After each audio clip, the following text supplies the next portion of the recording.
first about whether there are any good arguments to think that atheism is true. Now, it seems to me that you're rather ambivalent here, that you say, you redefine atheism to mean a sort of atheism or non-theism. That's what it means.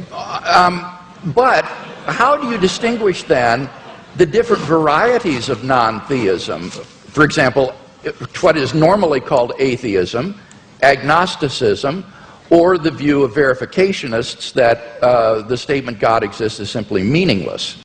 There's no claim I know how to make that says atheism is true, because atheism is the statement that a certain proposition isn't true. A certain proposition isn't true.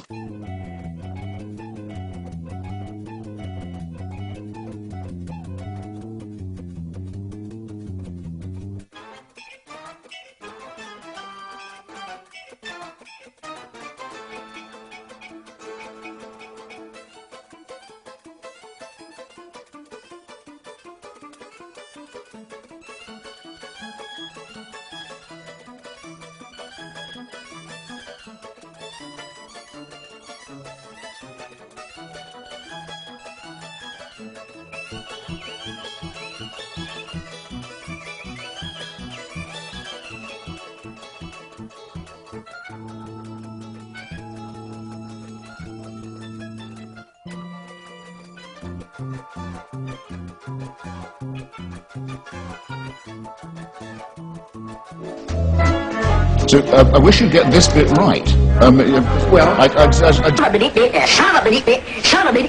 The point is, though, that on your definition of atheism or non-theism, it really embodies a diversity of views, such as agnosticism, what is normally called atheism, or this verificationism.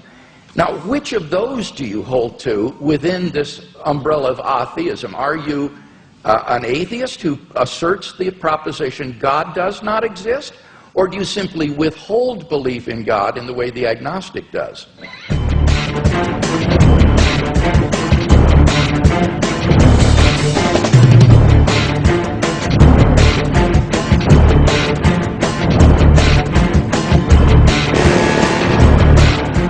Right.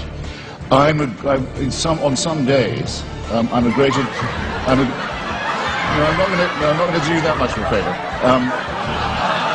On some days, I'm a great admirer of Thomas Huxley, who had the great debate with Bishop Wilberforce in Oxford at the Natural History Museum about Darwinism in the mid-19th century, who was known as Darwin's bulldog.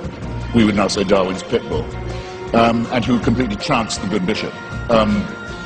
But I can't thank him for inventing the term agnostic. And I can't thank him for some of his social Darwinist positions either, some of which are rather unattractive. I need an answer to this. Unattractive, yes. Because I think agnosticism is evasive.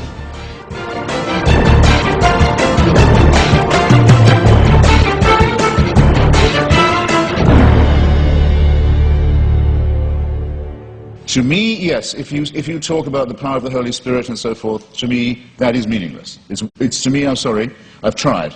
It's white noise. It's like saying there is only one God and Allah is his messenger. It's gibberish to me. There are many of us, I'm sorry, there are just many of us of whom this is the case. It may be true, it is true. Okay, Mr. Hitchens, I got to press you here. Feel free. What is your view exactly? Press away. Do you affirm God does not exist, or do you simply withhold belief? Once I have said that I've never seen any persuasive evidence for the existence of something, and I've made real attempts to study the evidence presented and the arguments presented, that I will go as far as to say, have the nerve to say, that it does not therefore exist. That it does not therefore exist, except in the mind, except in the Henry Jamesian subjective sense that you say of it being so real to some people in their own minds that it counts as a force in the world, yes. Okay, so you do affirm then that God does not exist. Now, what I want to know, and do you have any justification for that? I think I've come unwired in some horrible way. You're fine. Are you sure? Do you have any arguments leading to the conclusion that God does not exist? Well, I would rather, I think, I'm wondering if I'm boring anybody now. I would rather say, I'd rather state it in reverse and say I find all the arguments in favor to be fallacious or unconvincing. Can't run away from yourself. Can't run away from yourself. Can't run away from yourself. Can't run away from yourself. Can't run away from yourself.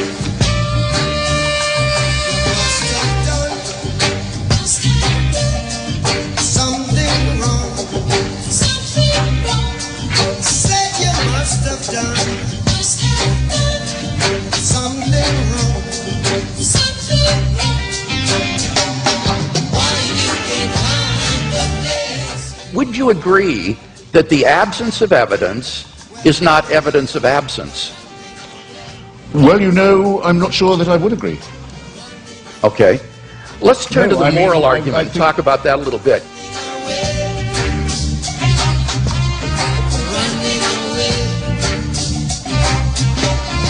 Running away. It seems to me a very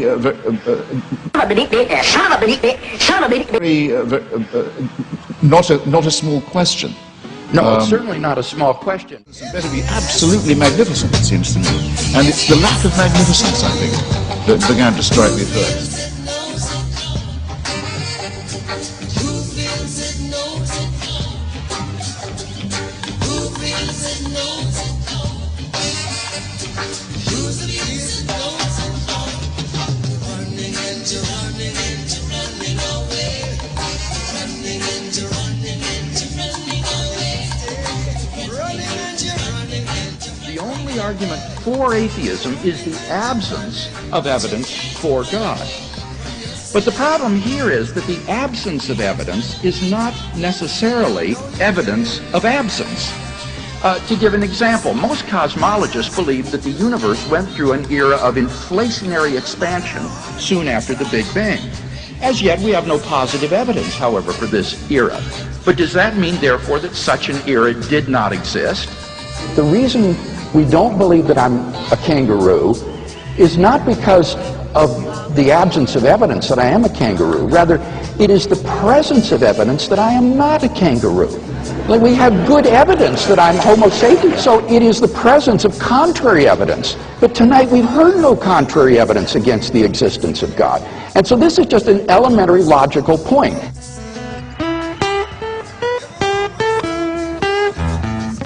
He asserts that he alone has the true worldview, atheism. The only problem is he doesn't have any arguments for this worldview. He just asserts it. So it seems to me that if you're going to have a worldview and champion it tonight, you've got to come to a debate prepared to give some arguments, and we haven't heard any. Chase the